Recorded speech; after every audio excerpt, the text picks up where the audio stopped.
네, 반갑습니다. 전한길입니다. 이제 6.3 대선이 바로 눈앞에 다가왔습니다.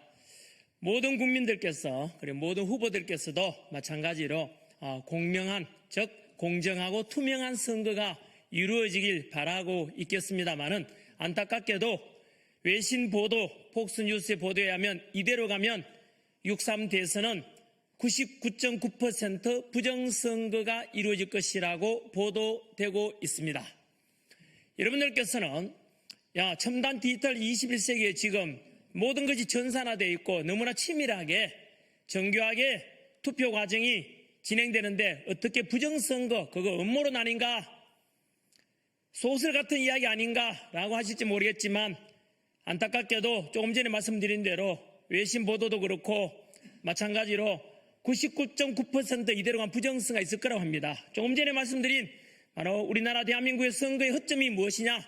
바로 전산화되기 때문에 문제가 생겼습니다. 세계의 다른 곳에 없는 사전투표 때문에 문제가 생긴 것입니다. 전산화라는 것은 아시다시피 초등학생만 돼도 알 수 있지 않습니까? 해킹 위험성이 있고 전산 조작의 가능성이 있지 않겠습니까? 그래서 대만 같은 나라, 독일 같은 나라, 프랑스 이런 데서는 전산화를 하지 않습니다. 왜 그렇겠습니까? IT 기업 발달하고 반도체 산업이 발달했지만 전산하지 않는 이유는 바로 모든 국민이 가장 쉬운 방법으로 투명하게 진행하기 위함이죠. 그래서 단 하나라도 의혹이 있도록 해서는 안 된다는 원칙 하에 진행됩니다만 안타깝게도 대한민국에서는 이 전산하기 때문에 문제가 생깁니다. 전산 조작의 가능성 어떤 것이느냐? 부정선거 여전히 믿지 않는 분들께 그것은 바로 정보, 지식의 알고 모르고 접근 차이라고 생각합니다. 대표적인 사례를 들어드리겠습니다. 선관위에게도 답변을 요구합니다. 2024년 4.15 총선에서 재외 국민 투표라는 게 있습니다.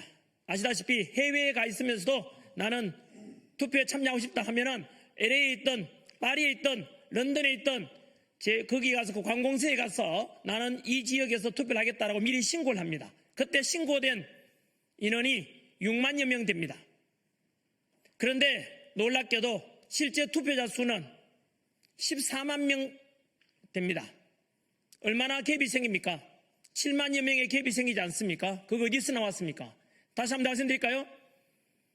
나는 재외 국민 투표를 하겠다라고 미리 신고를 해야만이 투표 가능한데 그때 신고된 인원이 6만여 명이었는데 나중에 알고 보니 투표자 수는 14만 명이 넘었습니다. 중간에 7, 8만 명 가까운 이 숫자가 어디서 왔습니까? 답변해 보십시오. 중앙선관위에 답변해 보십시오. 이게 바로 부정선거 아닙니까? 전산 조작의 가능성이 있다는 것입니다. 그래서 이런 것을 조작 가능성이 있는 사전투표라든가 전산화는 하면 안 되지만 현재 대선이 눈앞에 다가온 상태에서 공직선거법 개정은 힘듭니다. 따라서 현재로서 할 수 있는 방법은 저희가 이 자리에 3번째 썼습니다. 국회 소통관에 중앙선관위에다가 사전투표에 대해서 관리를 잘해달라. 당일 투표처럼 사전투표는 투표관리관에 개인 도장을 날인하지 않습니다. 한 번 더 말씀드리겠습니다. 국민들께서도 많이 모르실 겁니다. 당일 투표는 투표하러 가면 신분증 제시하고 본인 확인한 뒤에 투표관리관에 도장이 찍힌 투표용지에다가 기표를 하게 되어 있습니다. 그런데 당일 투표와 달리 사전투표는 투표관리관에 개인 도장 날인이 없습니다. 그래서 개인 도장 날인이 없다는 것은 선관위에서 또는 누군가가 새로운 투표용지를 집어넣어도 모른다는 뜻입니다. 전한길, 전두길, 전삼길, 전사길, 전오길이 투표해도 알 수 없다는 뜻입니다.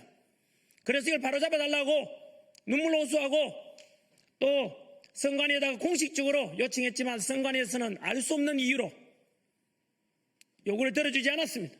그래서 저희들은 한 번 더 선관위원장, 노태학 선관위원장과 김용민 사무총장에게 거듭 경고를 드립니다. 우리 요구를 들어주지 않았으니까 이번에 만약에 6.3 대선에서 부정선거 의혹이나 결과가 나온다면 4.19 혁명 때 담당했던 내무부 장관 최인규가 사형됐듯이 당신들도 마찬가지로 선거법이 개정되어서 국민투표라는 주권행사의 근본적인 것을 잘못해서 저지렀기 때문에 반드시 사형에 칠 것이라고 저는 경고합니다. 뿐만 아니라 국민 이름으로 투표권을 도둑 맞았기 때문에 손해배상을 청구할 것이라고 이미 내용 증명을 보냈습니다. 그래서 국민 이름으로 손해배상을 청구할 것입니다. 그리고 국민 여러분, 이게 대한민국의 현실입니다. 바꿔달라 해도 바꿔주지 않습니다. 이 기자회견 발언을 듣는 분들께 묻고 싶습니다. 저희들이 요구하는 바는 공정하고 투명한 선거에 달하는데 무엇이 잘못됐습니까? 이것은 여당이든 야당이든 어느 후보를 지지하는 간에 모든 국민들이 바라는 바 아닙니까? 80넘은 할머니께서 휠체어 타고 지팡이 짚고 와서 끝까지 주권 행사하는 이유가 무엇입니까?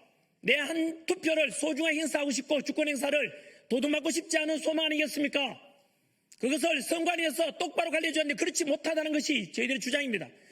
더 근거를 대보겠습니다. 이것은 TV 토론 주제가 아닙니다. 증거를 대면 되지 않습니까? 부정선거 증거를 대봐라. 여기 있습니다.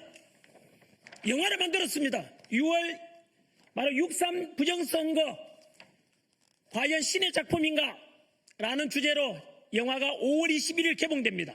2030 청년 여러분, 그리고 10대 학생 여러분, 여러분들이 살아갈 대한민국에 부정선거 만연해서는 되겠습니까? 여러분들도 곧 10대 청년들은 투표권을 가질 건데 도둑맞고 싶지 않다면 이 영화를 보시고 우리나라 선거제도가 반드시 개선되어서 다가오는 6.3 대선부터 시작해서 부정선거가 더 이상 없도록 전 세계 자랑스러운 지도자 뽑는 또는 국민의 심부름꾼을 뽑는 그런 총선이나 대선이 되도록 해야 되지 않겠습니까? 이 영화 5월 20일 개봉됩니다. 이영돈 PD 아시다시피 우리나라 탐사 보도의 1인자입니다. 이분께서 정확하게 증거를 제시할 겁니다. 통계가 얼마나 조작될 수 있는지, 얼마나 가짜 투표용지가 들어갈 수 있는지. 선관위에서도 이걸 보고 계신다면 경고합니다. 분명히 모든 국민들께서 보길 바랍니다. 그러면 이번 선거에서 부정선거 저지르고다 했던 사람들도 두려워서 할 수가 없게 될 것입니다. 국민 여러분, 특히 10대, 20대 청년 여러분, 당신의 투표권 얼마나 공정하고 투명하게 진행되는지 영화를 꼭 보십시오. 이영돈 PD 감독하고 제가 제작으로 되어 있습니다. 한 번 더 말씀드립니다. 5월 21일 전국 개봉이고 부정선거 신의 작품인가라는 제목입니다. 영화를 통해서 여러분 통해 만나겠습니다. 감사합니다.